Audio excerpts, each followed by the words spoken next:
خدا کے فضل سے ہم پر ہے سایہ سے اعظم کا، خدا کے فضل سے ہم پر۔ الرحمن الرحیم۔ محترم مقام نور قلب و نظر حضرت قبلہ صاحبزادہ سید محمود محی الدین گیلانی دامت برکاتہ،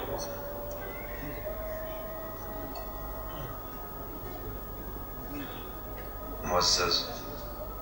مشائخ علماء کرام، معزز خواتین و حضرات اور جملہ مریدین، وابستگان اور عقیدت مندان دربار غوثیہ، آج اس بارگاہ میں ہم سب کی عجیب قسم کی حاضری ہے جب حضور قطب الاقطاب، قطبۃ الاولیاء، زینت الاسفیاء سیدنا طاہر علاء الدین الگیلانی البغدادی رضی اللہ تعالی عنہ کے اسم گرامی کے ساتھ اجلاس تعزیت کا لفظ آتا ہے،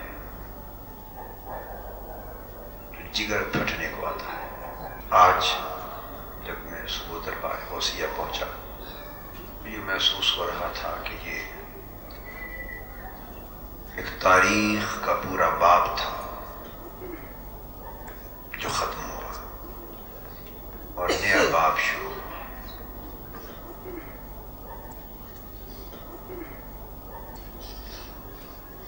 سچ یہ ہے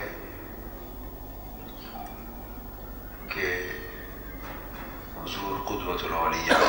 قدس سرہ العزیز نے اپنی حیات ظاہری میں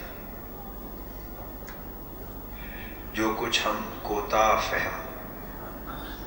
ناقص عقل اور خیال کے لوگ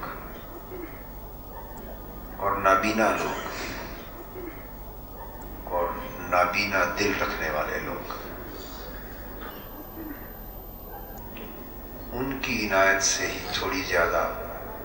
سوجھ بوجھ رکھتے تھے، اور جو کچھ آپ کی نسبت میں سے سمجھ میں آیا تھا، آپ اپنی حیات ظاہری میں وہ کچھ بھی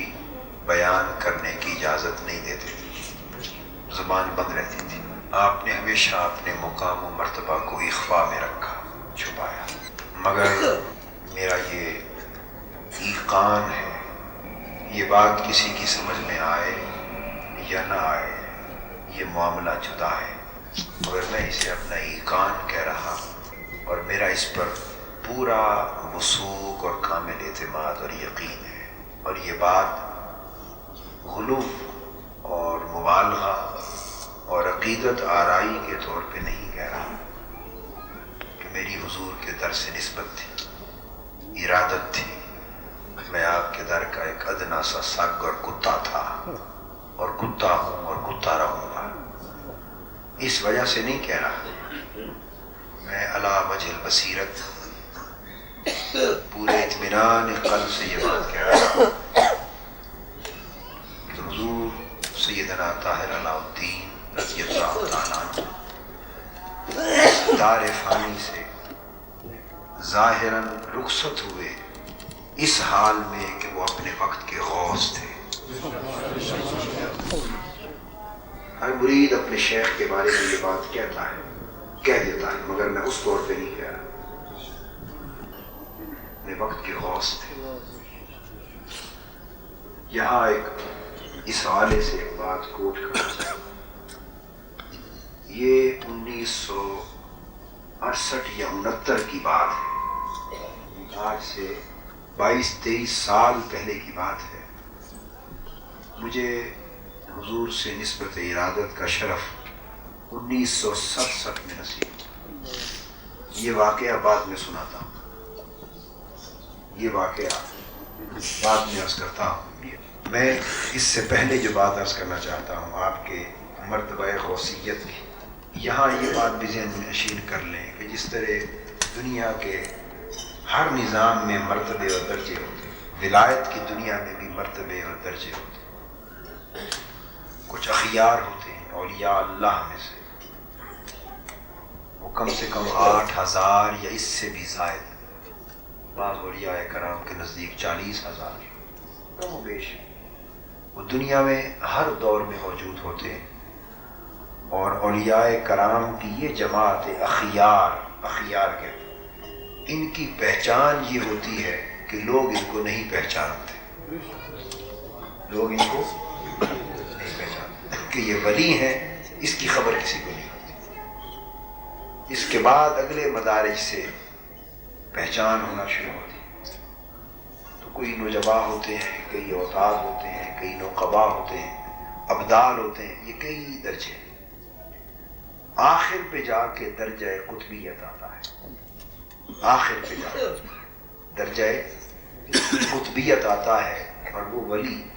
جب سارے درجے اور مرتبے اور مرحلے طے کر لے تو آخری مقام ولایت قطبیت ہے۔ ولایت میں آخری مقام قطب ہے، قطبیت ہے۔ اب قطب کی دو قسمیں ہوتی ہیں، ایک ہوتا ہے قطب الارشاد اور ایک ہوتا ہے قطب الاقطاب۔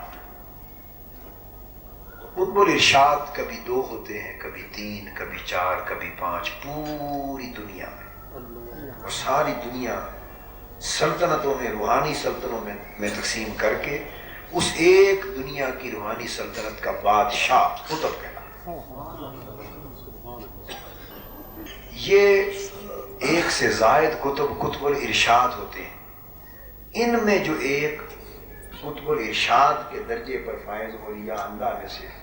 جس کو انگلش میں کہتے ہیں سینئر موسٹ، جو اپنے درجے میں سب سے اونچا ہوتا ہے، ان میں وہ قطب الاقطاب ہوتا ہے۔ اور قطب الاقطاب جب اپنے درجے میں اونچا ہوتا ہے تو وہ غوث کہلاتا ہے، اور وہ پوری دنیا میں ایک زمانے میں صرف ایک ہوتا ہے۔ اور غوث الاعظم ساری دنیا ولایت اور تاریخ ولایت میں پھر صرف ایک ہی، شہنشاہ بغداد رضی اللہ تعالیٰ، وہ ولایت کبریٰ ہے۔ اور غوث کے درجے تک نچلے تمام مرحلے یہ ولایت صغریٰ ہے۔ یہ غوثیت ولایت صغریٰ میں آتی ہے، اور جو بڑی غوثیت ہے وہ صرف حضور غوث پاک رضی اللہ تعالیٰ۔ تو غوث یہ یوں سمجھے ایڈمنسٹریٹو آفس ہے اولیاء اللہ میں، جو سب سے بڑے منتظم، سب سے آخری، جن کا منصب کسی کو قطب پہ فائز کرنا، اتارنا، ترقی دینا، یہ سارے اختیارات اس غوث کے پاس ہوتے ہیں۔ قطب جب کوئی ہوتا ہے تو قطب کو مقام تکوین ملتا ہے، مقام تکوین، اللہ پاک کی امر کن کا مظہر ہو جاتا ہے۔ وہ جس شے کا ارادہ فرماتا ہے اور فرماتا ہے ہو جا، وہ ہو جاتی ہے، یہ امر کن کا مظہر ہو جاتا ہے۔ تو میں عرض کر رہا تھا کہ میرا ایقان یہ ہے کہ حضور اس دنیا سے رخصت ہوئے وہ مرتبہ غوثیت پر فائز تھے۔ اب اس کی تائید میں ایک بات عرض کر رہا ہوں، اس لیے میں نے کہا کہ چونکہ کوئی یہ جو بات عرض کر رہا ہوں یہ کوئی اس طرح کا حوالہ تو نہیں ہے کہ جو نہ مانے وہ مسلمان نہیں رہے گا، جس کی طبیعت مان جائے وہ قبول کر لے، جو نہ مانے اس کی مرضی، مگر میں نے اپنے یقین اور ایمان کی بات کی۔ 1969 یا 68 کے لگ بھگ کی بات ہے، 22 سال پہلے میرے دل میں ایک شوق ہوا کہ معلوم کیا جائے کہ آج کی دنیا میں اس وقت زمانے کا غوث کون ہے۔ 68-69 کی بات، اس وقت حضور سے بیعت ہوئے مجھے تقریباً 2 سال ہوئے تھے، نوجوانی کا زمانہ تھا۔ یہ ایک آرزو ہوئی، اس قسم کا شوق مجھے، پاگل پن تھا، جنون تھا، لگا رہتا تھا کہ غوث کون ہے۔ آج کتابوں میں پڑھتے تھے تو اس خیال میں لگا رہا، بالآخر میں نے استخارہ کیا، کیا مسنون استخارہ کیا کہ اس سے اللہ پاک سے رہنمائی حاصل کریں کہ معلوم ہو کہ اس وقت کائنات میں دنیا میں غوث کون۔ تو میں نے استخارے کے نتیجے میں اسی رات ایک خواب دیکھا کہ ایک جگہ پر میں گیا ہوں، وہاں نماز مغرب کا وقت ہے، ایک بہت بڑے بزرگ ہیں، انہوں نے نماز مغرب کی امامت کروائی ہے۔ وہ بزرگ بھی اس وقت حیات تھے، اب وفات پا چکے ہیں، اب وہ وصال ہو چکا ہے۔ ہم سب نے ہزارہ لوگ ہیں ان کے پیچھے نماز مغرب کی ادا کی ہے۔ نماز مغرب سے فارغ ہو کر سب لوگ چلے گئے، میں وہاں رہ گیا۔ میں ان بزرگوں سے اکیلا مل کر عرض کرتا ہوں، حضرت یہ فرمائیے، مجھے تلاش ہے اس بات کی، یہ فرمائیے کہ آج اس وقت دنیا میں غوث کون ہے؟ ان سے وہی سوال کیا خواب میں۔ وہ خواب میں یہ دیکھتا ہوں جیسے سردیوں کا موسم ہے، انہوں نے گرم اوور کوٹ پہنا ہوا لمبا، انہوں نے اوور کوٹ کی جیب میں ہاتھ ڈالا اور جیب سے ایک سفید کاغذ نکالا، جس پر ایک کاپی کا ایک مکمل ورق ہوتا ہے، سفید کاغذ نکالا، وہ بند تھا، اور میرے ہاتھ میں تھما دیا اور فرمایا کہ آپ اکیلے جا کے اسے کھول کے پڑھیں۔ میں نے جا کے اس کے کھول کے پڑھا، اس کی دائیں جانب حاشیے پر لکھا ہوا تھا غوث، اور اس کے آگے لکھا ہوا تھا حضرت پیر سید جمال الدین گیلانی بمبئی والے۔ یہ حضور قدوۃ الاولیاء رضی اللہ تعالیٰ عنہ کے بڑے بھائی تھے۔ حضور پیر صاحب قدس سر العزیز کے بڑے بھائی تھے، جو بمبئی میں جن کا مزار پاک ہے۔ اس وقت وہ حیات تھے، معلوم نہیں ان کی عمر غالباً 90 سے بھی اوپر ہوگی، اندازہ کی حیات تھے۔ یہ چیز جب مجھ پر منکشف ہو گئی، اب دل میں خیال آیا کہ جب حضور کے بڑے بھائی حضور سیدنا جمال الدین اس وقت غوث کے مرتبے پر ہیں، تو حضور پیر صاحب قبلہ کا مرتبہ ولایت میں کیا؟ پھر اس کے ایک شوق پیدا ہوا۔ تو 22 سال پہلے کی بات بتا رہا ہوں، اور یہ وہ دور ہے جب حضور کا بالکل بھری جوانی اور شباب کا دور ہے۔ 22-23 سال پہلے کا مطلب یہ ہوا کہ 59 میں حضور کا 59 سال میں وصال مبارک ہوا، اور 22 سال 23 سال پیچھے چلے جائیں تو 49 39 اور تقریباً کوئی 36 سال کے لگ بھگ، 35-36 کے لگ بھگ عمر ہوگی اس وقت حضور کی، جب جس وقت کی بات میں کہہ رہا ہوں۔ جب یہ دریافت کیا تو معلوم ہوا کہ حضور قطب الارشاد ہے۔ وہ جوانی کی عمر میں قطب تھے، جوانی کی عمر میں قطب تھے، اور سب سے اعلیٰ درجے کے قطب تھے۔ لازماً جب ان کا وصال ہوا حضور سیدنا جمال الدین کا، اور 23 برس بھی تھے، تو آپ کو بڑی اوائل عمر میں غوثیت کا مرتبہ نصیب ہوا، اور غوث کے مرتبے پہ فائز ہوئے اور مقام تکوین پایا۔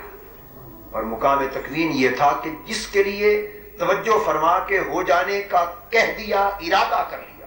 اللہ پاک نے اس چیز کو عدم سے وجود میں پیدا کیا، یہ مقام تکوین۔ یہ میں نے اپنے ایقان کی بات اس لیے کی، اور میں نے اس 25 سال کی ارادت کے زمانے میں جو کچھ ناقص سمجھ کے مطابق حضور میں دیکھا، جو کچھ سنا سمجھا پڑھا، جو کچھ دیکھا، وہ ہر قدم جب کوئی نیا مشاہدہ ہوتا وہ حضور کے مقام غوثیت ہی کی تائید کرتا۔ اب تھوڑی چیزیں، اب جو میں عرض کر رہا تھا کہ بیعت جب ہوا تو چونکہ تعزیت کا اجلاس میں چاہوں گا کہ حضور کی کچھ یاد میں جلسہ ہے، تو حضور کی کچھ یادداشتیں پیش کرو۔ اب یہ کتابی باتیں بھی نہیں، تقریر بھی نہیں ہے، حوالہ جات بھی نہیں ہے، بس اس تھوڑے سے عرصے میں جو حضور کے سگ اور کتا ہو کے رہنے کا وقت بیتا، اس کے حوالے سے کچھ یادداشتیں عرض کرنا چاہتا ہوں۔ یہ یادداشتوں کی مجلس ہے تاکہ آپ کے ذہنوں بھی محفوظ رہ جائیں، اور اب ان یادداشتوں سے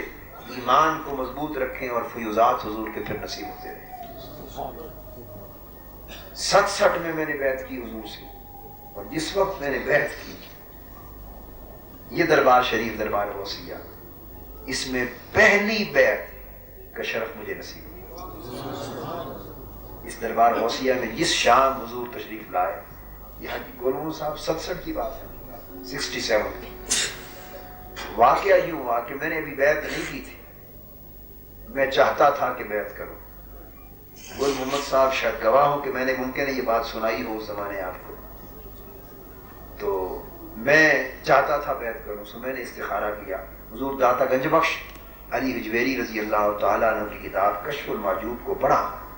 اور اس کے پہلے باب میں دیکھا کہ ان کے بھی معمولات میں سے تھا استخارہ کرنا، اور حضور علیہ السلام کی اور صحابہ کرام کی سنت بھی۔ تو میری طبیعت میں آیا کہ استخارہ کر کے اللہ کے حضور سے ہدایت طلب کی جائے کہ بیعت کس مرشد کامل کے ہاتھ پہ کریں۔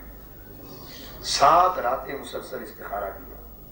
اور استخارے میں ایک اضافی نیت یہ کر لی کہ اس مرشد کامل سے بیعت کروں جن کی زیارت ہو، اور خالی زیارت نہ ہو بلکہ حضور سیدنا غوث العظم رضی اللہ تعالیٰ عنہ بنفس نفیس اپنے دیدار کا شرف بخشیں اور حکم فرمائیں کہ ان سے بیعت کر، تب مزہ ہے بیعت کا، اور مرشد کا بھی مزہ ہے۔ یہ دل میں نیت کر لی، اس نیت سے استخارہ کرتا ہے۔ 2 بار حضور کی ہی زیارت ہوئی، کسی اور شیخ کی مجھے زیارت نہیں ہوئی۔ پہلی بار بھی حضور کی زیارت ہوئی، دوسری بار بھی حضور کی زیارت ہوئی، مگر نیت یہ کر لی تھی کہ حضور غوث پاک فرمائے تو مزہ ہے۔ 7ویں رات تھی وہ، میرے استخارے کی آخری رات تھی۔ میں استخارہ کر کے لیٹا، میں نے دیکھا کہ میں کوئٹہ پہنچا ہوں، اور ایک سڑک ہے اس پر آ رہا، اور اچانک اس سڑک پہ جس طرف سے میں آ رہا ہوں دائیں جانے میں گلی جاتی ہے، کوئی گلی ہے دائیں جانے، اور اس گلی میں سے اچانک حضور سیدنا غوث العظم رضی اللہ تعالیٰ تشریف لاتے ہیں، اور گلی کے موڑ پر ایک لمحے کے لیے ان کا دیدار نصیب ہوتا ہے۔ میں حضور کے دست مبارک چومنے کے لیے جھکتا ہوں، آپ فرماتے ہیں طاہر جاؤ، سید طاہر علاء الدین سے ہم نے کہہ دیا ہے بیعت کر۔ یہ حضور سیدنا غوث العظم نے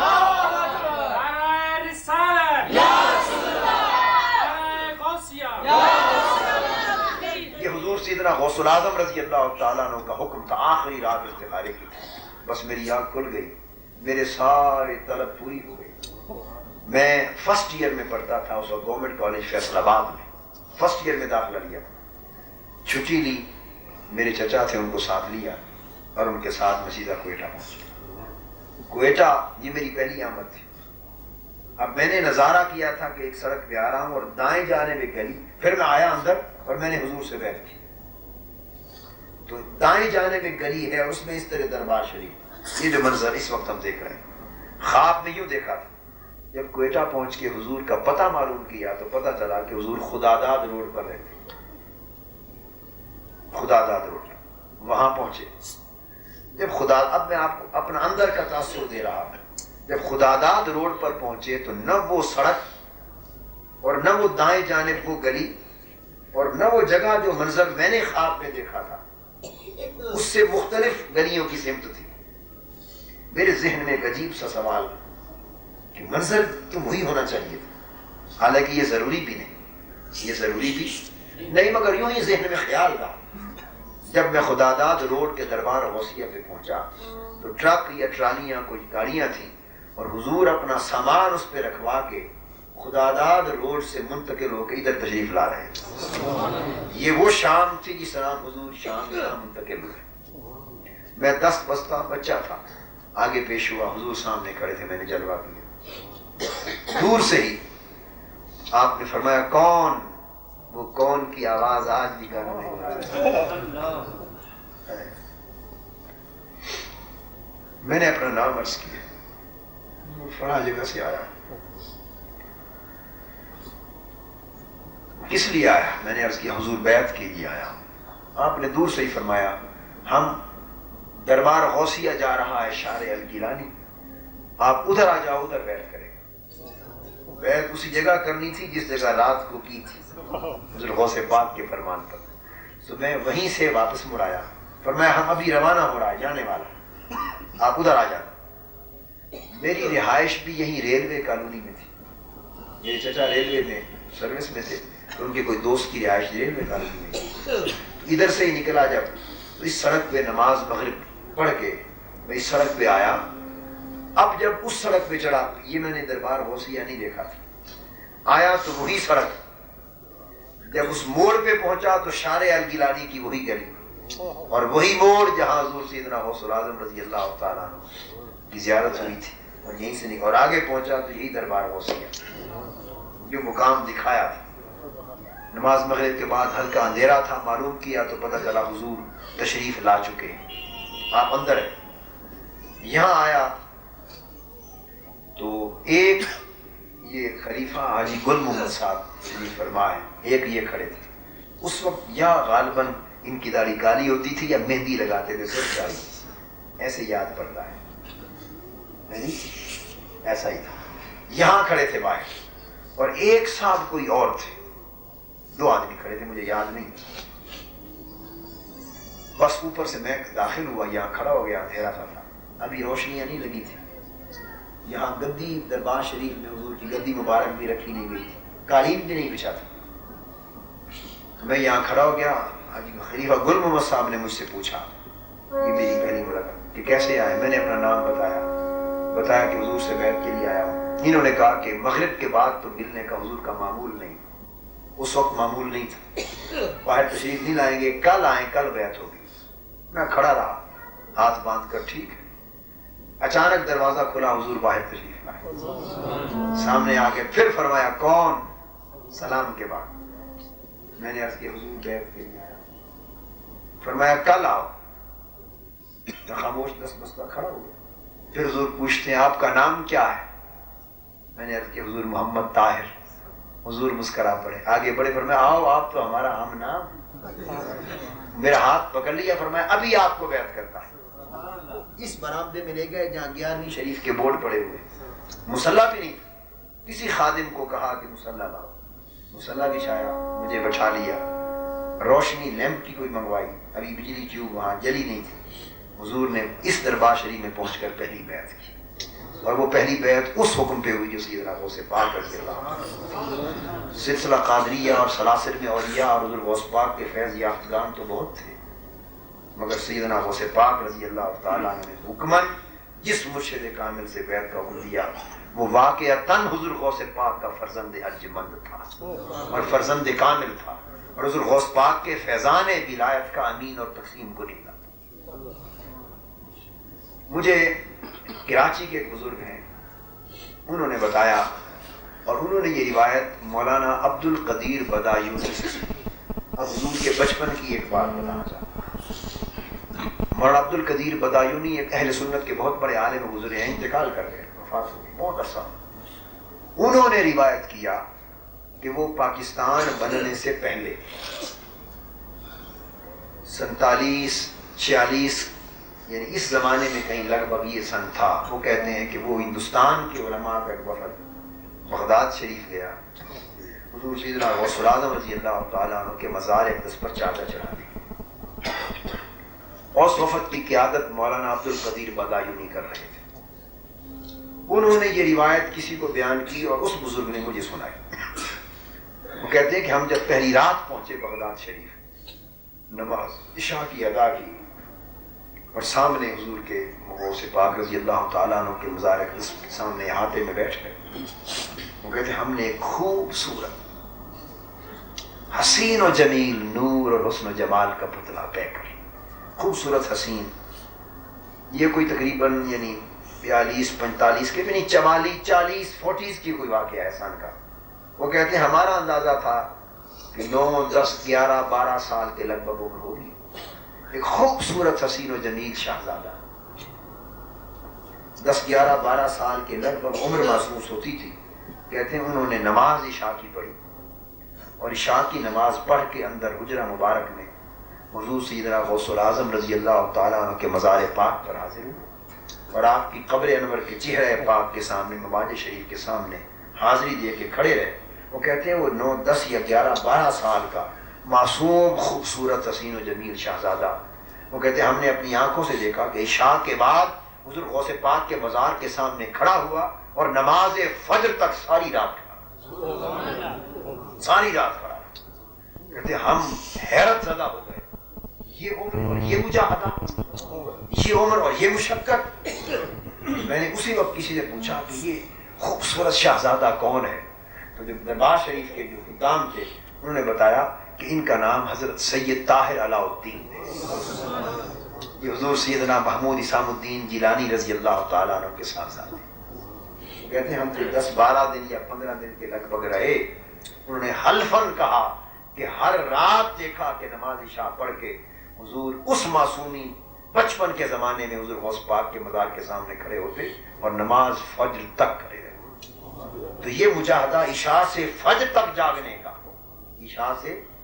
فجر تک جاگنے کا اور حضور غوث پاک سے فیض لینے کا. جب بچپن کا عالم یہ تھا تو خدا جانے ترقیاں کر کر کے مجاہدے کہاں تک پہنچے. یہ میرا اپنا خیال ہے، میں بھی تو نہیں کہتا، مگر میرا خیال ہے جن بزرگوں کو بہت زیادہ عرصہ حضور کی معیت اور عیادت میں ملا ان کو زیادہ بہتر معلوم ہوگا. مگر میں نے جو اس اوائل نوجوانی کے زمانے میں سال حاضری دیتا، میرا خیال ہے کہ اور کچھ نہیں تو کم سے کم 35-40 سال کے لگ بھگ آپ نے اپنی عمر مبارک کا عرصہ عشاء سے فجر تک جاگنے کے معمول میں گزارا. 35-40 سال کے لگ بھگ کا عرصہ آپ نے عشاء سے فجر تک جاگنے کے اور اس معمول میں اور مجاہدات میں گزارا. میں یہاں آتا تھا، ہر سال گرمیوں کی چھٹیوں میں ہم آتے حضور کی خدمت، اس کمرے میں رہتے اور یہ جائزہ لینے کے لیے اوائل نوجوانی کا دور تھا، شیخ کے معمولات کا علم حاصل کرنے کی مریدوں کو قریت ہوتی تاکہ اتنا ہو سکے زندگی میں انسان داخل کرے. کئی بار ایسا ہوتا کہ رات کے مختلف حصوں میں کبھی 11 بجے، پھر 1 بجے، پھر 2 بجے، پھر 3 بجے، پھر 4 بجے، سردیاں بھی گرمیاں بھی مختلف زمانوں میں ساری رات ہم اٹھ کے دیکھتے. اس کمرے میں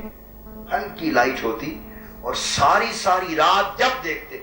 ایسا لگتا کبھی حضور اب قیام میں کھڑے ہو گئے ہیں، کبھی رکوع میں کھڑے ہو گئے اور رات بھر عبادت میں کھڑے رہنے کا معمول ہو. کبھی رات کے 1:30-2:30 بجے باہر تشریف لے آتے اور آرام سے ادھر گھومتے رہتے. یعنی رات بھر جاگنا، عبادت اور مجاہدوں میں گزارنا، یہ وہ معمولات تھے حضور کے کہ میں یہ سمجھتا ہوں کہ حضور کی ولادت تو اس دور میں ہوئی، اس صدی میں ہوئی اور آپ ہوئے تو اس دور میں، مگر یقین جانیے کہ مرتبہ ان اولیاء جیسا پایا جو صدیوں پہلے دنیا میں گزر چکے. مرتبہ ان اکابر اولیاء اللہ کا پایا جو صدیوں پہلے گزر گئے، کئی 100 سال پہلے جو گزر گئے اور جو حالات تقویٰ کے، طہارت کے، علم کے، عمل کے، کشف کے، مجاہدے کے، ریاضت کے، بصیرت کے، معرفت کے، ولایت کے، بلندی کے احوال وہ پائے جو اس دور میں تصور بھی ممکن نہیں، جو صدیوں پہلے اکابر اولیاء اللہ پاک تھے. تو گویا وہ صدیوں پہلے کے اولیاء اللہ میں سے ایک ولی اللہ تھے جو اس دور میں اللہ نے حضور کی امت کو عطا کی.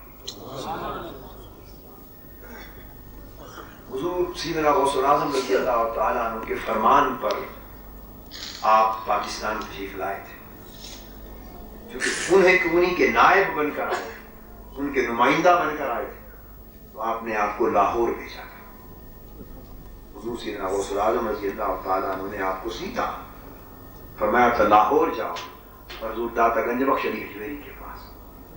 پھر وہاں سے فیصلہ ہوگا کہ کہاں قیام فرمانا ہے. آپ جب 56 یا کم و بیش 1956-57 کے لگ بھگ جب پہلی بار پاکستان تشریف لائے، سیدھا لاہور حضور داتا گنج بخش کے مزار اقدس پر اور 40 دن حضور وہاں چلہ کش رہے. جیسے حضور خواجہ معین الدین چشتی اجمیری رضی اللہ تعالیٰ اکابر اولیاء اللہ جو ہند کی طرف آتے وہ حضور داتا صاحب کے ہاں چلہ کشی کر کے پھر اگلی سلطنت ان کے سپرد ہوتی تشریف لے گا. 40 دن چلہ فرمایا، پھر وہاں سے کوئٹہ میں منتقل ہونے کا ہوگا، پھر کوئٹہ اور کراچی، بلوچستان اور کراچی سندھ کی سرزمینوں کو حضور اپنی حیات ظاہری میں نوازتے رہے. تو آپ کا آنا بھی حضور غوث پاک کے حکم سے تھا اور دنیا میں ہر طرف فیض کا تقسیم کرنا بھی حضور کو. آپ کی ذات دیکھنے میں سیدنا طاہر علاء الدین کا وجود تھا اور تقسیم فیض میں حضور غوث پاک کا فیض تقسیم کرتے تھے. اور ہم تو نابینا لوگ ہیں، ہمیں کیا خبر کہ کیا مرتبہ تھا، کیا مرتبہ ہے. یہ مرتبے والے ہی مرتبے والوں کو جانتے ہیں، جو اہل نظر ہو گزرے اور اہل مراتب ہو گزرے. قدر تو انہوں نے کی، قدر تو انہوں نے کی. میں تو کبھی اپنے آپ کو کوستا ہوں اور اپنے آپ کو لعنت اور ملامت کرتا ہوں کہ عمر بھر آرزو کرتے رہ گئے مگر مرید بننے کی سمجھ نہ آ سکی کہ مرید کیسے ہوتا ہے. کبھی کوستا ہوں کہ کاش یہ توفیق ہوتی کہ کوئٹہ کی سرزمین پہ آتے، جوتے پہننے تو درکنار بلکہ پاؤں کی بل چلنے کی بجائے سر کے بل چل کے یہاں، مگر یہ نہ شعور تھا، نہ سمجھ آئی، نہ توفیقات ہمیں ایسی، وہ مقام و مرتبہ تھا۔ اہل نظر کا عالم یہ ہے کہ جب حضور قدوۃ الاولیاء رضی اللہ تعالیٰ عنہ فیصل آباد تشریف لایا کرتے تھے، حضرت محدث اعظم پاکستان مولانا سردار احمد صاحب رحمۃ اللہ تعالیٰ علیہ کی دعوت پر چند بار آپ فیصل آباد تشریف لے گئے، تو عالم یہ تھا کہ فیصل آباد کے ریلوے اسٹیشن سے لے کر جامع رضویہ تک حضرت شیخ الحدیث مولانا سردار احمد صاحب کی بلا رحمۃ اللہ تعالیٰ علیہ سفید کورے لٹھے کے فیکٹری سے نکالے ہوا کورا لٹھا جو استعمال بھی نہ ہوا، سفید کورے لٹھے کے کپڑے کے تھان ریلوے اسٹیشن سے لے کے جامع رضویہ جنگ بازار تک بچھاتے اور حضور کی کار اس لٹھے کے کپڑوں کے اوپر چل کے آتا۔ نعرہ تکبیر،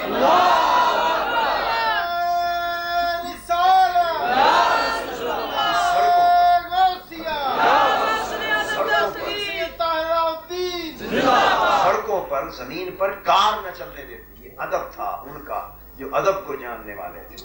اور جو مرتبہ پہچاننے والے تھے۔ اور ایک مرتبہ علماء نے، جو حضرت محدث اعظم پاکستان رحمۃ اللہ علیہ کے خود اپنے تلامذہ ہیں، اکابر علماء، انہوں نے خود مجھے بتایا، خود ان طلباء نے جو حضور کے مرید نہیں ہیں، مرید بھی حضرت محدث اعظم پاکستان کے اور شاگرد بھی ان کے، انہوں نے خود جلسوں میں بیان کیا کہ ایک مرتبہ جب سٹیج پر آئے تو حضور آ رہے تھے سٹیج پر چڑھنے کے لیے، اور اچانک وہ رش کی وجہ سے کپڑے کا تھان جو تھا کپڑا ہٹ گیا، زمین ننگی ہو گئی۔ وہ کہتے ہیں حضرت محدث اعظم مولانا سردار احمد صاحب رحمۃ اللہ علیہ زمین پر گر پڑے، اپنا جبہ زمین پر بچھا دیا چپ کر تاکہ حضور کے قدم زمین پر نہ پڑے، ان کے جبے پر۔ یہ عالم تھا۔ اور 1956 میں جب حضور قدوۃ الاولیاء رضی اللہ تعالیٰ عنہ بریلی شریف تشریف لے گئے، اس وقت مفتی اعظم ہند مولانا مصطفیٰ رضا خان صاحب رحمۃ اللہ تعالیٰ علیہ کا زمانہ تھا، اور مجھے یہ بات مولانا تقدس علی خان صاحب نے، نام سنا نا آپ نے، یہ بڑی بنیادی تاریخی ٹھوس سوالوں کی باتیں عرض کر رہا ہوں آپ، مولانا تقدس علی خان صاحب علماء اہل سنت کے پاک و ہند کے بہت بڑے اکابر علماء میں سے، پیر جو گوشت میں مثال، یہ روایت انہوں نے خود مجھے بیان کی۔ کہتے ہیں ہم بریلی شریف میں تھے، حضرت مولانا مصطفیٰ رضا خان صاحب رحمۃ اللہ تعالیٰ علیہ آپ قبلہ کا زمانہ تھا، یہ مولانا اختر رضا خان صاحب اور مولانا ریحان رضا خان صاحب، یہ لوگ چھوٹے چھوٹے، حضور تشریف لے گئے بریلی شریف کے ریلوے اسٹیشن پر۔ جب پہنچے انہوں نے بتایا کہ بریلی شریف اور ہندوستان کے علماء، مشائخ، مسلمان، اعلیٰ حضرت کے مریدین، متعلقین، متوسلین اور حضور غوث پاک کے عقیدت مند لاکھوں کی تعداد میں حضور کی گاڑی بریلی ریلوے اسٹیشن سے لے کے اعلیٰ حضرت کے مزار مبارک تک لاکھوں اللہ، جن میں مشائخ اور علماء بھی تھے، گاڑی کو، کار کو کندھوں پر اٹھا کر زمین پر کار نہیں چلنے، کم و بیش 3 میل کا کم و بیش فاصلہ ہوگا، میں نے خود دیکھا ہے، حاضری دی ہے بریلی شریف، کار کندھوں پر اٹھا کر لے گئے۔ یہ مختلف جگہوں پر چھپی۔ ایک روز میں نے تصدیقاً یہ بات حضور کے سامنے پیش کی، یوں ہی عرض کیا حضور کو یہ بات سنی ہے، تو حضور مسکرا پڑے، ان کی عاجزی اور انکساری کا عالم ہے، مسکرا پڑے، فرمایا پروفیسر صاحب یہ درست ہے، ان لوگوں نے ہمارا گاڑی جنازہ کے موافق کندھوں پر اٹھا دیا، تصدیق تو کندھوں پر کار اٹھا کر لے گئے، اور بڑے بڑے اکابر مشائخ اور علماء ان کار اٹھانے والوں میں تھے۔ اور مولانا تقدس علی خان صاحب نے مجھے بتایا کہ ان کار کے اٹھانے والے علماء میں میں بھی شامل تھا۔ 3 دن حضور بریلی شریف میں رہے، کتنے دن؟ تقریباً 3 دن وہاں رہے، اور 3 دن جب تک آپ سرزمین بریلی پر رہے، مفتی اعظم ہند اعلیٰ حضرت مولانا شاہ احمد رضا خان صاحب رحمۃ اللہ علیہ کے صاحبزادے نبی رہے اعلیٰ حضرت، جب تک حضور سرزمین بریلی شریف پر رہے، اس وقت تک انہوں نے بریلی شریف کی زمین پر جوتے نہیں پہنے، اور جب حضور غسل یا وضو کے لیے تشریف لے جاتے تو سب کے لیے منع کر دیا۔ مفتی اعظم مولانا مصطفیٰ رضا خان صاحب رحمۃ اللہ تعالیٰ علیہ حضور کے وضو اور ہاتھ دھلانے کے لیے لوٹا اور برتن خود اٹھا کے ننگے پاؤں کھڑے رہے، یہ عالم تھا ادب کا، احترام کا، تعظیم کا، تکریم کا. ہم نابینا ناسمجھ لوگ، ہمیں کیا خبر کہ یہ کیا درگاہ ہے، کیا دربار ہے، کیا مقام ہے، اور سرکار غوث پاک رضی اللہ تعالیٰ عنہ کے کرم کا عالم کیا تھا.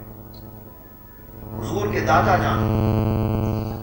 حضرت قطب الاقطاب سیدنا شیخ عبد الرحمن النقیب رضی اللہ تعالیٰ عنہ، حضور کے دادا جان، سگے دادا جان، ان کو سیدنا غوث الاعظم رضی اللہ تعالیٰ عنہ نے خود براہ راست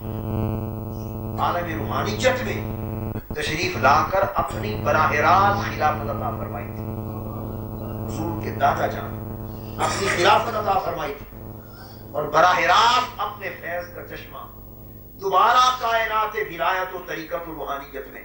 حضرت سیدنا شیخ عبد الرحمن النقیب کے ذریعے دوبارہ جاری فرمایا. اور پھر اگر اس حوالے سے دیکھیں تو یوں تو حضور قدوۃ الاولیاء حضور سیدنا غوث الاعظم رضی اللہ تعالیٰ عنہ کی اولاد میں سے آپ کے اور ان کے درمیان 16 واسطے ہیں اور آپ 17ویں پشت میں سے 16 پشتیں صرف درمیان ہیں. مگر اس تجدید ولایت غوثیت کے سلسلے کو دیکھیں تو سیدنا شیخ عبد الرحمن النقیب روحانی اعتبار سے حضور غوث پاک کے براہ راست خلیفہ ہوئے، اور پھر ان کے بعد پہلا واسطہ حضور کے والد گرامی کا اور دوسرا حضور سیدنا طاہر علاء الدین کا. اگر اس نسبت کو دیکھیں تو یہ حضور سیدنا غوث پاک کے فیض کے دوبارہ جاری، اس چشمے کے جاری ہونے کے بعد جو سیدنا شیخ عبد الرحمن النقیب کے ذریعے جاری ہوا، آپ صرف ایک واسطے کے بعد حضور غوث پاک کی ہوئی اور فیض حاصل کرنے والے. تو یقیناً وہ درجہ ولایت میں کیوں نہ ہو. میں نے کہا نا صدیوں پہلے کے اولیاء اللہ میں سے آپ شجرہ ہائے نسب گیلانی خاندان کے سادات اولیاء اللہ کے شجرے پڑھ لیں. یہ میں آپ کو اصولی بات سمجھا رہا ہوں. اور دیگر سادات کرام کے پڑھ لیں. بڑے بڑے اکابر اولیاء اللہ برے صغیر پاک ہونے میں جو حضور غوث پاک کی اولاد میں سے ہوئے، ان کے شجرہ ہائے نسب پڑھ لیں. جو اس زمانے میں ہوئے، جس زمانے میں حضور ہوئے، اس زمانے میں جتنے سادات گیلانی یہاں ہوئے برے صغیر پاک و ہند کے بغداد شریف کے خانوادے سے جو نہیں سادات گیلانی، ان میں سے بیشتر آج 29ویں یا 28ویں پشت میں سے حضور غوث پاک رضی اللہ تعالیٰ عنہ کی 29ویں پشت میں سے. اور وہ اولیاء کرام جو آج سے 300-400 سال پہلے ہوئے، وہ 16ویں 17ویں پشت میں سے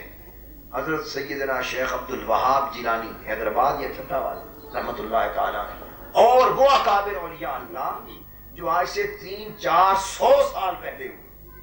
ان کا شجرہ نسب اٹھائے تو وہ 16ویں 17ویں پشت میں سے. اور آج کے دور کے وہ اولیاء جو سادات گیلانیہ میں سے، ان میں سے اکثر 29ویں 28ویں 27ویں پشت میں سے. اور قربان جائیں اس خانوادہ پاک پر کہ یہ آج کے دور میں 10 پشتیں پہلے جو بزرگ ہو گزرے، یہ آج کے دور میں 16ویں 17ویں پشت میں سے. یہ 10 پشتوں کا جو واسطے کا فرق پڑا، تو جس طرح فیض آج سے 400 سال پہلے کے اولیاء کو ملتا تھا، وہ فیض اس کثرت کے ساتھ آج حضور کو ملتا. اس لیے میں نے کہا کہ وہ پہلی صدیوں کے اکابر اولیاء اللہ میں سے. اور یہ بات بھی یقین کرنے والی ہے اور اس پر کامل ایمان ہے کہ اولیاء اللہ ہوتے ہیں، ان کو اللہ پاک کسی ایک درجے میں فضیلت عطا کرتا ہے. مگر آپ کی بارگاہ میں رہ کر اور آپ کی خدمت میں حاضر ہو کر یہ چیز اتنی کثرت کے ساتھ دیکھی، جس طرح کوئی سفید دن میں چمکتے سورج کو دیکھے اور لاکھ دنیا انکار کرے وہ انکار نہ کر سکے کہ ننگی آنکھ سے سورج کو دیکھتا. میں بتانا ہی چاہتا ہوں کہ علم میں کیا اولیاء، کیا اتقیاء، کیا اصفیاء، کیا علماء، اس دور کے چھوٹے بڑے اکابر اصحاب، ہر عالم کے علم کی کوئی ایک لائن، کوئی ایک میدان، کوئی ایک یا 2 یا 3 میدان ہوتے ہیں جن میں ان کا تخصص ہوتا ہے. میں نے اپنی زندگی میں کوئی عالم، کوئی محدث، کوئی فقی، کوئی مفتی، کوئی مجتہد، کوئی محقق، کوئی صوفی، کوئی فقیر، کوئی ولی، کوئی درویش ایسا نہیں دیکھا زندگی میں، اور ایسا اس دور میں پڑھا بھی نہیں کہ جس کے علم کا عالم یہ ہو کہ اس کا کنایہ ہی کوئی نہ ہو، سرے سے اس کی سمت ہی کوئی نہ ہو کائنات انسانی، کائنات ولایت، کائنات طریقت، کائنات معرفت، کائنات علم، جغرافیہ، تاریخ، سائنس، سمندر، پہاڑ، دریا، زمین، معدنیات، جزائر، شرق سے غرب تک، اس پوری کی پوری دنیا میں کسی گوشے، کسی فن، کسی میدان اور کسی سمت کی بات کریں، حضور کے سامنے سوال کر دیں، جب بولتے جواب دیتے یوں لگتا جیسے کائنات علم کے پردے اٹھ گئے اور علم و معرفت کی کتابیں آپ کے سامنے کھلی ہیں، آپ دیکھتے جا رہے ہیں اور بیان فرماتے جا رہے ہیں۔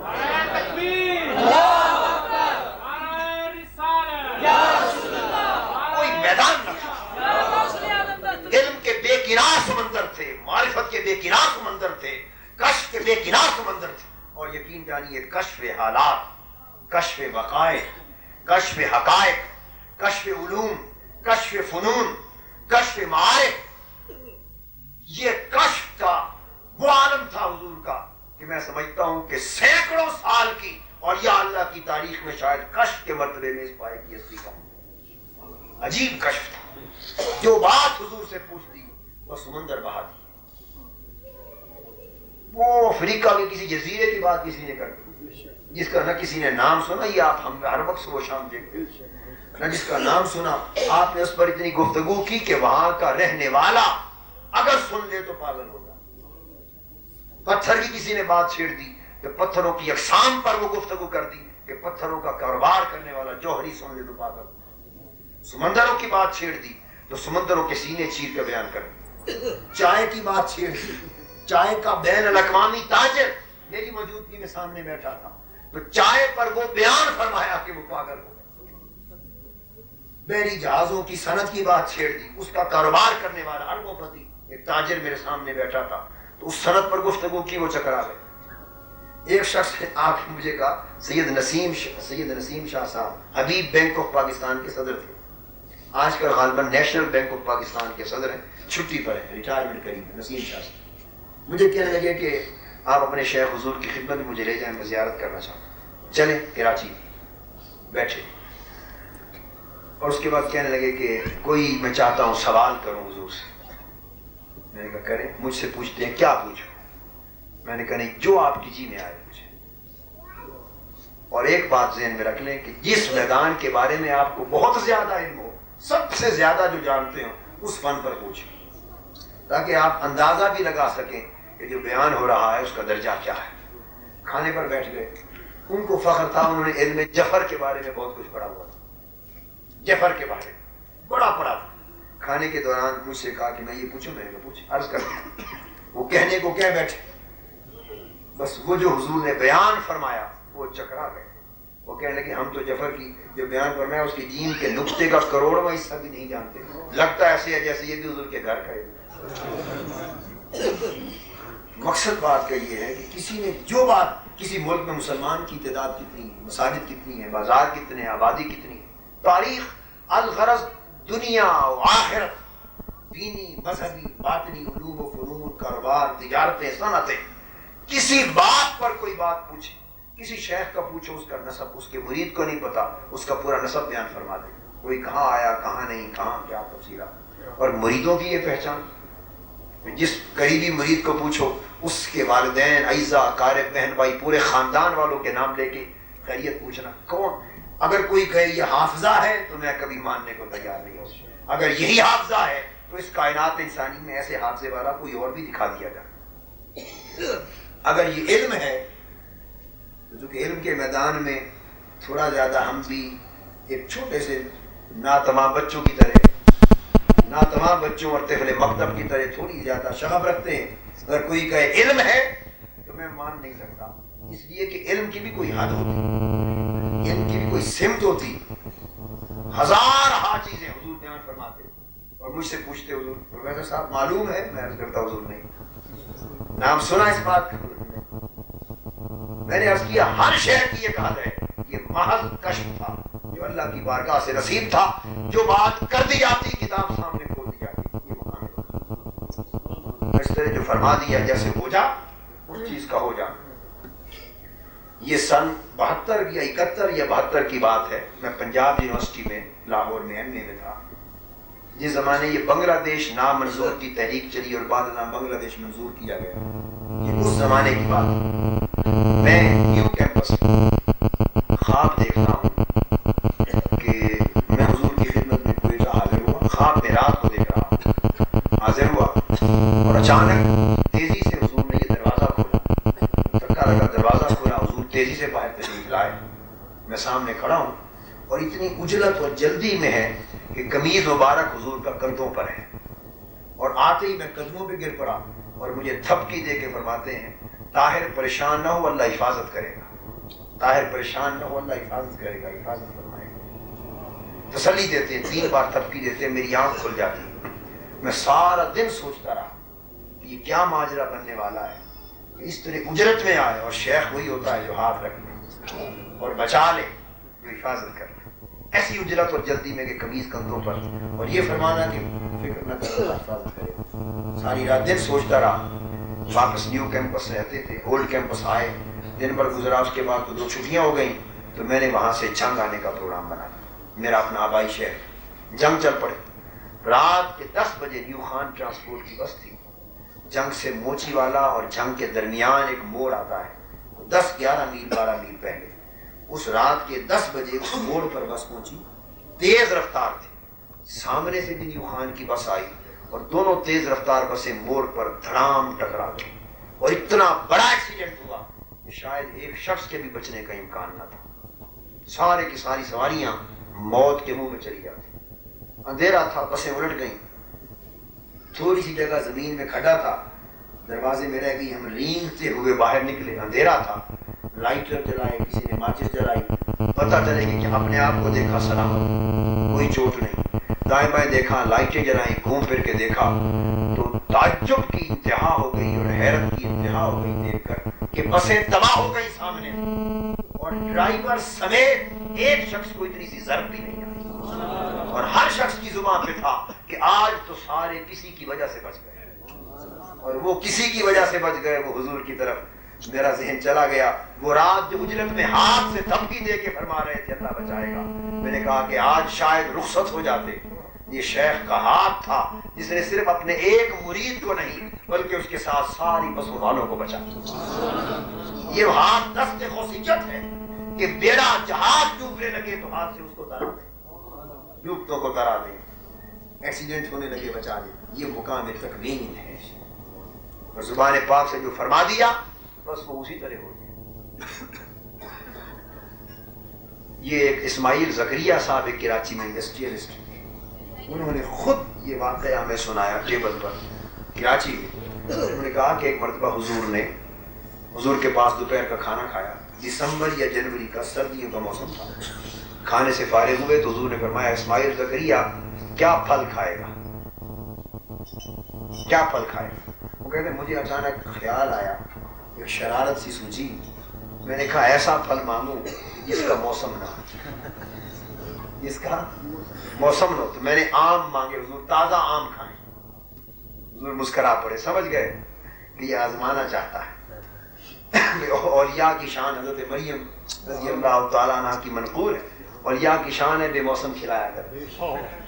اور اس بارگاہ میں حضور کے دسترخوان پر یقین جانی یہ زندگی میں دیکھا کہ موسم بے موسم کا فرق ہی نہیں تھا،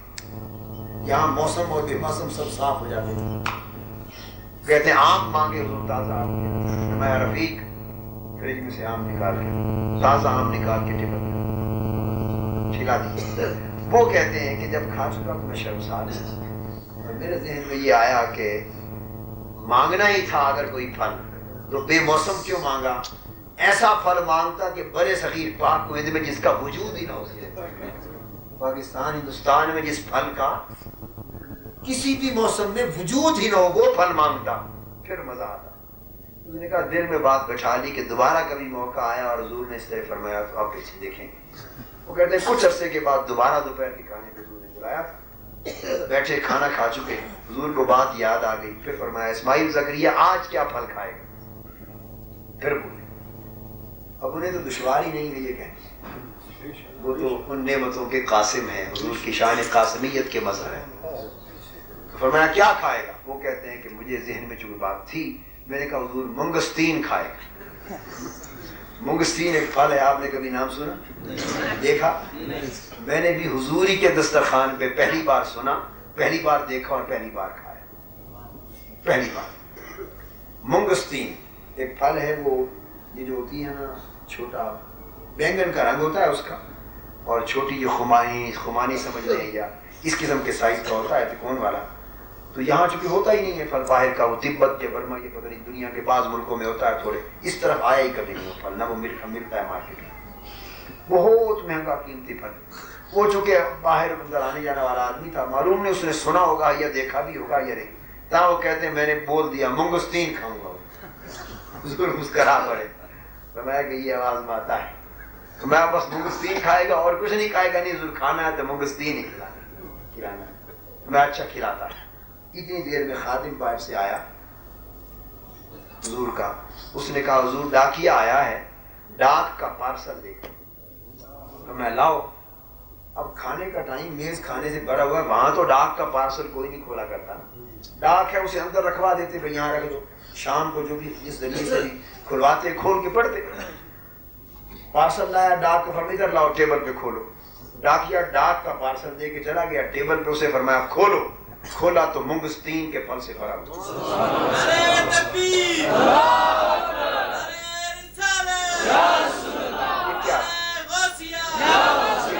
میں سمجھتا ہوں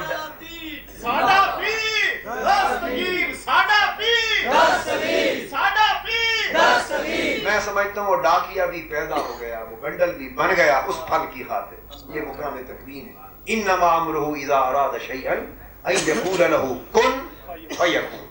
اللہ کا امر یہ ہے کہ جب کسی چیز کا ارادہ فرماتا ہے کہ ہو جائے، وہ ارادہ کرتا فرماتا ہے ہو جا، ہو جاتی ہے۔ حضور سیدنا غوث العظم رضی اللہ تعالیٰ عنہ نے فتوح الغیب کے اندر 2 مقام پر ارشاد فرمایا کہ اللہ پاک اپنے بعض اولیاء کو بھی یہ درجہ عطا کرتا ہے، مقام مظہریت پر اور مقام تکوین پر، ہر ایک کو نہیں، بعض اونچے اولیاء کو درجہ عطا کرتا ہے کہ وہ بھی جس چیز کا جب ارادہ کرتے ہیں ہو جا، وہ ہو جاتی ہے۔ تو میں یہ سمجھتا ہوں کہ انہوں نے منگستین مانگا، اگر وہ اس وقت جنت کا بھی کوئی پھل مانگتے تو وہ بھی دسترخوان سے۔ یہ مقام تکوین تھا کہ جانی ایک اتنی بڑی ہستی اس دور میں، اتنی بڑی ذات اس دور میں جو ولایتوں، کرامتوں، عظمتوں، طہارتوں اور فضیلتوں اور نعمتوں کی برکات ہے، اور تقوی اور طہارت وہ بھی بے نصیب اللہ ہے۔ اصول پرستی، علم پر عمل، ضابطے پر چلنا، حسن خلق اور عزت نفس، ارے یہ وہ جواہر اور وہ خواص ہیں کہ جو کتابوں میں پڑھنے کو تو ملتے تھے، نگاہیں دیکھنے سے بالکل محروم تھی۔ یہ سارے اوصاف و کمالات ولایت آپ کی ذات مبارک نے، اللہ پاک نے جمع کی۔ کراچی میں ہم گئے، درس قرآن کا موقع تھا، میرے ساتھ 10-11 ساتھی تھے لاہور کے، انہوں نے بازار سے 1-2 کلو بلیک ٹی، کالی چائے کے پیکٹ لے لیے کہ لاہور لے جائیں گے، اچھی چائے ملتی ہے کراچی میں، پیکٹ لے کے گاڑی میں رکھ لیے، حضور کی خدمت میں قدم بوسی کا وقت تھا، ٹائم ہو گیا تو ادھر ہی آ گئے ڈیفینس، حضور کی خدمت میں آ گئے، ان کو میں نے اندر بٹھایا، حضور ابھی اندر تھے، میں نے کہا بیٹھے، میں جلدی سے تازہ وضو کر کے آیا، میں دوبارہ وضو کرنے چلا گیا، واپس آیا، وہ چائے کے پیکٹ وہ سب نے اپنے لیے لیے تھے، حضور کی خدمت میں ہدیتاً پیش کرنے کے لیے نہیں، جو میرے سامنے خریدے ہوئے۔ میں جب واپس آیا تو چائے کا ایک بنڈل ٹیبل پہ سامنے پڑا ہوا، اور سامنے سارے افراد ہاتھ باندھ کر زرد چہرے، سختہ ان پر داڑھی بیٹھے ہوئے، اور حضور جلال کی کیفیت میں چائے کے موضوع پر خطاب فرما رہے ہیں، چائے کی قسمیں بیان فرمائیں۔ وہ تھوڑی دیر میں 15, 20, 22 قسمیں بیان فرماتے، فلاں چائے، 4-5 چائے، وہ خود چائے کا تاجر بھی تھا وہ شخص، 4-5-6 قسمیں تو وہ جانتا تھا، اور ہر ایک کے بعد فرماتے جانتا ہے یہ چائے، 4-5 کے بعد اس کے علم اور اس کا تجارت اور کاروبار جواب دے گیا، اس کے معلوم نہیں، 15-20 اقسام چائے کی وہ بیان فرمائی کہ جن کا نام زندگی میں نہ کبھی سنا تھا اور نہ ان میں سے کوئی ایک یاد رہا۔ یعنی ہم تو عالم یہ حافظے کی بات کرتے ہیں، ہم تو سن کے یاد نہیں رکھ سکتے تھے، اور کجا یہ ہے کہ سارا کچھ ہمہ وقت سامنے رہنا، استحضار رہنا۔ اقسام چائے کی بیان کی، ان کی خوشبو، کوئی چائے کس ملک میں ہوئی، کس سن میں ایجاد ہوئی، پیدا ہوئی، کس ملک میں پائی جاتی ہے، کتنی پائی جاتی ہے، کون کون پیتے ہیں، کتنے پانی میں ابالی جاتی ہے، کتنے ابالے دیتے ہیں، کیا خوشبو ہوتی ہے، کس طرح پیتے ہیں، قیمت کیا ہے، کتنی قیمت کے پیکٹ ملتے ہیں، وہ کچھ بیان فرما دیتے کہ شاید اس ملک کے چائے کے تاجر بھی اتنی تفصیل بیان نہ کر سکتے۔ جب سب کچھ بیان فرما چکے اور ہر ایک کے جلال میں تھے، پھر فرمانے لگے، جب ختم ہو گئی بات، فرمایا آؤ، کھڑے ہو گئے حضور، اور فرمایا آؤ اب آپ کو جتنی قسمیں چائے کی بتائی ہے ساری دکھائے گا۔ اٹھ کے سامنے ٹیبل پہ حضور کا ڈائننگ ٹیبل ہوتا ہے، اس ٹیبل پہ ہمیں لے گئے، سامنے الماری تھی شیشے کی، نظر آتا ہے آپ کو شیشہ، ہم سب کھڑے ہو گئے، حضور آگے چلے گئے اور ہماری آنکھوں کے سامنے الماری خالی تھی، جو چائے کے ڈبوں سے بھری ہوئی نہیں تھی اس وقت جو کچھ ہم نے دیکھا، ہمارے سامنے حضور الماری میں ہاتھ ڈالتے اور چائے کی ایک قسم کا اتنا بڑا بھرا ہوا جار، جس طرح مرتبان ہوتا، پیک، جام پیک، کھلا ہوا بھی نہیں، باقاعدہ مکمل پیکنگ، ہاتھ ڈالتے اور چائے کا ایک پورا مرتبان پیکنگ کے ساتھ اٹھا کے ٹیبل پہ فرمایا یہ وہ چائے ہے، پھر ہاتھ ڈالتے خالی الماری میں دوسرا اٹھا لے، پھر تیسرا اٹھا لے، پورا کا پورا ٹیبل چائے کے مرتبانوں سے حضور نے بھر دیا، جتنا بیان فرمایا تھا ہر ایک لا کے رکھا، اور پھر فرمایا ابھی ٹھہرو، اندر سے کوئی 8-10 اور دکھایا، اور فرمایا اس کو خواجہ صاحب تھے، وہ خواجہ افضل، میں خواجہ صاحب کافی ہے یا اور دکھائے گا، ابھی غوث پاک کا گنج ہے، دکھایا ہی کچھ نہیں۔ اس کے بعد حضور واپس بیٹھ گئے اور بیٹھ کے فرمانے لگے، خواجہ صاحب یہ شکریہ آپ کا، چائے واپس لے جاؤ، ضرورت نہیں ہے۔ میں بڑا پریشان ہوں، بات کو تو میں کچھ سمجھ گیا، جب دعا ہوئی حضور سے معافی انہوں نے مانگی، روئے، حضور سے جب اجازت لے لی جانے لگے، میں نے باہر نکل کے پوچھا، خواجہ صاحب یہ کیا کام کیا آپ نے، یہ ماجرا کیا بنا؟ وہ کہنے لگے، قاضی صاحب غلطی مجھ سے یہ ہوئی، آپ بیٹھے نہیں تھے، آپ گئے تھے وضو کے لیے، مجھے یوں ہی ذہن میں خیال آ گیا، شیطان نے مروان مار دیا مجھے۔ وہ کہنے لگے خیال یہ آیا کہ ہر وقت حضور کے کچن میں چائے پکتی ہے، صبح سے شام تک مہمان آتے ہیں، یہ آپ بھی سن لیں، یہ دربار ہے حضور کا، پہلے بھی تعلق اور آپ بھی رہے گا، یہ ایک آداب میں سے ایک ادب بیان کر رہا ہوں کہ ہر وقت چائے پکتی ہے، مہمان آتے رہتے ہیں اور بڑا چائے کا خرچہ ہے۔ کہتے مجھے خیال آیا کہ چائے کی بڑی ضرورت رہتی ہے، چلو ایک پیکٹ پڑا ہے، یہ ایک پیکٹ ہی پیش کر دیتے ہیں، ضرورت میں کام آ جائے گا، ہم اور لے لیں گے بازار سے۔ بالکل دنیا دارانہ خیال، بھائی گھر کے لیے اسی طرح سوچتے ہیں نا، چلو فلاں چیز کی ضرورت ہے لے جاؤ، کسی سے ملنے گئے بھائی کیا لے جائیں، یار ایسی چیز لے جاؤ جو ان کے کام آ جائے، ضرورت ہے۔ تو ضرورت کا خیال آ گیا کہ شاید مہمان آتے ہیں، چائے پکتی رہتی ہے تو پیش کر، کہتے ہیں بھائی یہ خیال آ کے اتنا جملہ بول دیا، حضور چائے کی ہر وقت بڑی ضرورت ہوتی ہے، مہمان آتے رہتے ہیں، تو میں نے کہا یہ چائے کا پیکٹ لے، بس اتنی بات ہوئی، جلال میں آ گئے اور فرمایا کہ ہمیں آپ بتاتا ہے کہ ضرورت ہے، یہاں غوث پاک کا گنج ہے، غوث پاک کا گنج ہے، تصور بھی نہیں کر سکتے، اٹھا کے واپس بھیجتے۔ تو جب شیخ کی بارگاہ میں اور دربار میں کچھ پیش کرو، مت خیال لے آؤ کہ یہاں کسی چیز کی کمی ہوگی یا ضرورت ہوگی، اور ضرورت کے لیے پیش کر رہے ہیں۔ ابھی حضور کا دربار پاک بنے گا، مزار اقدس بنے گا، مت سمجھے کہ یہاں کوئی ضرورت ہے حضور کے دربار، نہیں، وہ تو بادشاہ ہے، وہ تو شہنشاہ ہے، جو کچھ اس بارگاہ کے لیے لاؤ پیش کرو، ہدیہ ہو، نذرانہ ہو، 11ویں کا یا کوئی زندگی بھر ادب یاد رکھو، کبھی یہ گمان نہ سمجھو کہ ضرورت ہے، یہاں ضرورتیں پوری کرنے والا اللہ اور اللہ کا رسول ہو۔ جب پیش کریں اس خیال سے کہ یہ تو بے نیاز ہے، بادشاہ ہے، پیش کرنا ہماری ضرورت ہے، اگر قبول فرما لے تو احسان ہے۔ بس اتنی بے ادبی ہو گئی اور عزت نفس اور غیرت نفس کا یہ عالم تھا کہ قبول نہیں کرنا ہے، واپس کرو، تاکہ تنبیہ ہو جائے کہ شیخ جو ہے محتاج نہیں ہوتا۔ اب یہ درجہ کہاں نصیب ہے، کس میں یہ چیزیں پائی جاتی ہیں؟ تو یہ جو مقام و مرتبے تھے حضور کے، اب حضور نے اپنا سفر زندگی کا مکمل ظاہری زندگی کا کیا، اور اب باطنی زندگی کا سفر جاری ہے۔ آپ یقین رکھیے کہ حضور کا سایہ جس طرح پہلے تھا وہ اب بھی ہوگا، اب بھی رہے گا سایہ۔ مجھ سے آج ایک ساتھی کوئٹہ کے جب آئے تو ذکر کر رہے تھے، جس سے خیال ہوا کہ دل میں خیال آتا ہے کہ حضور کوئٹہ میں رہے، مزار پاک یہاں بنتا، استفادہ فیض حاصل کرتے۔ میں نے ایک نکتہ سمجھایا انہیں، میں نے کہا یہ امر نہ یہ ہمارے فیصلے ہیں، یعنی حکم اور فیصلہ تو حضور سید محمود محی الدین اور امی جان کی بلا کا اور آپ کا اور گھر والوں کا ہے، اور ان کو حکم کن کا تھا یہ یہی بہتر جانتے ہیں۔ ہم تو لاہور کا تصور بھی نہیں کر سکتے تھے، زندگی میں کبھی بھول کر تصور بھی نہیں تھا، تصور کرنا بھی حماقت تھی۔ اور کراچی میں حضور کی تدفین کے سارے انتظامات مکمل کر رہے تھے، مکمل۔ میں خود کراچی میں 10 بجے کے قریب اچانک جرمنی سے حضرت سید محمود محی الدین گیلانی قبلہ کا ٹیلی فون آیا، انہوں نے حکمن فرمایا کہ کراچی وغیرہ کے ہر جگہ کے انتظامات ختم، تدفین بابا کی لاہور میں ہو، حکم فرمایا۔ میں نے 2-3 بار عرض کرنا چاہا، وجہ پوچھنا چاہی 2-3 بار کہ بھئی گھر چکے حضور کراچی میں ہے، امی جان ہیں، شہزادے ہیں، گھر والے دور ہیں، تکلیف ہوگی، 2-3 بار پوچھنا چاہا۔ بالآخر آپ ناراض ہوئے، فرمایا پروفیسر صاحب بات مت چھوڑو، بات مت کرو، آپ سمجھ گئے لاہور کا حکم ہے، اس کی تیاری کرو۔ بابا لاہور میں، امی جان کا بھی حکم یہی آ گیا، گھر کا بھی حکم یہ آیا، ہم نے تعمیل کی۔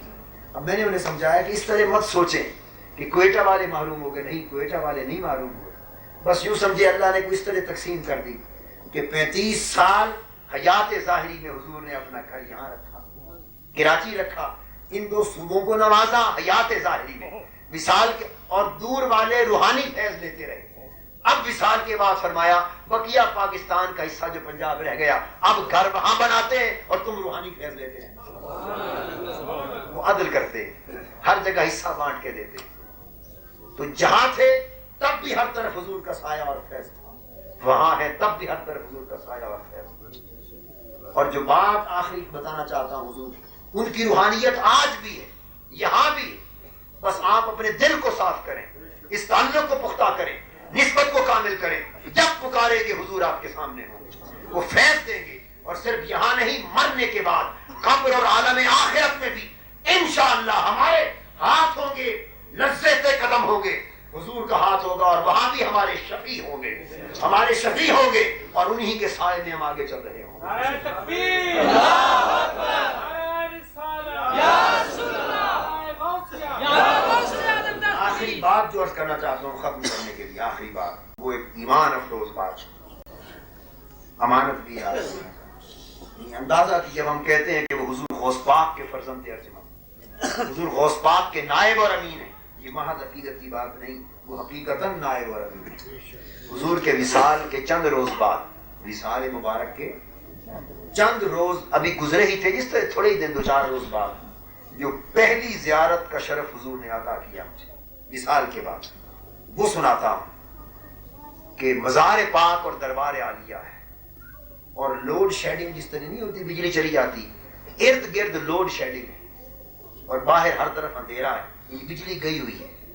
لوڈ شیڈنگ ہے، اندھیرا ہے۔ دربار پاک میں جاتا ہوں تو روشنیاں، بلب، ٹیوبیں اسی طرح جو کہ تم چل رہے ہیں،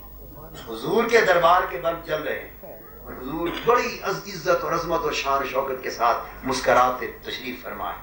ہزاروں لاکھوں لوگ آ رہے ہیں دربار پاک پر فیض لینے، ہم لوگ مصروف ہیں وہاں، حضور کی خدمت میں حاضر ہو کے میں پوچھتا ہوں حضور باہر تو لوڈ شیڈنگ ہے، بجلی گئی ہوئی ہے، اور اندھیرا ہی اندھیرا ہے، لوگ کوئی دیے جلا رہے ہیں، کوئی موم بتیاں، اس طرح اندھیرا ہے باہر ہر طرف، تو حضور یہاں ٹیوبیں، بلب سب کچھ جل رہا ہے، روشنی ہے، یہ وجہ کیا ہے؟ اس پر حضور مجھے جواب دیتے ہیں، فرماتے ہیں پروفیسر صاحب ہمارا پاور اور کنیکشن بغداد سے آتا ہے، ہمارا پاور اور کنیکشن بغداد سے آتا ہے، اس لیے یہاں بجلی نہیں جاتی۔ تو جس طرح ان کا پاور اور کنیکشن بغداد سے ہے، تو حضور کا فیض بغداد والا فیض ہے، شہنشاہ بغداد والا فیض ہے۔ تو جیسے وہ کنیکشن کمزور نہیں، اگلا کنیکشن حضور کا مریدوں سے بھی کمزور نہیں، مرید ہو کر رہیں گے تو حضور اس کنیکشن کا فیض آگے بھی دیتے رہیں گے۔ دعا ہے اللہ پاک حضور کے شہزادوں کو، اس خانوادے کو، شہزادیوں کو، اس گھرانے کو آباد رکھے، سلامت رکھے، اور انہیں حضور کے نقش قدم پر چلائے، یہ ظاہر و باطن میں حضور کی تصویر ثابت ہو، اور سلامت رہیں، ہر تپش سے محفوظ رہیں، اور ظاہر و باطن کے ان کے درجے بلند ہوں، اور حضور کے فیض کے سلسلے کو تقسیم کرتے رہیں، یہ در وہ در ہر جگہ آباد رہے، اور انہیں دیکھ دیکھ کے تب تک کہ ہمارے دل، ہمارے جگر، ہماری روحیں، ہمارے جسم اور ہمارا ایک ایک بال ٹھنڈا ہوتا رہے۔ اللہ پاک اس در پاک کو سلامت رکھے، ہماری نسبت کو بھی سلامت رکھے، اور حضور کا سایہ ان پر اور ان کے طفیل ہم پر قائم۔ وما علینا الا البلاغ۔ سب سے پہلے نئی ویڈیوز کو حاصل کرنے کے لیے شیخ الاسلام ڈاکٹر محمد طاہر القادری کے آفیشیل یوٹیوب چینل کو سبسکرائب کریں اور بیل آئیکن کلک کریں۔